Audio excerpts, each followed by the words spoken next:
Assalomu alaykum hammaga, bog'bonlar, dehqonlar va uzum shinavandalari.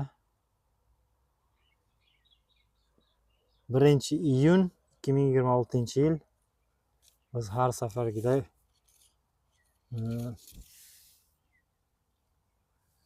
o'zimizni bog'imizda mana bu ko'rsatayotgan sortimiz nomi Oskar deyiladi.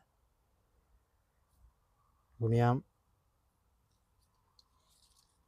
o'ziga yarasha chiroyligi bor. Danagi bor bu ham.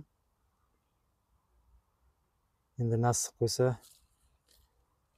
1-yil hosili shu yil. O'tgan yildagi iskana payvand bo'lgan.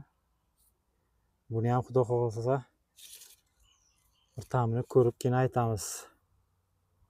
Shirasini, briksini, masini. Mana shunaqa sortlar Oskar deb nomlanadi.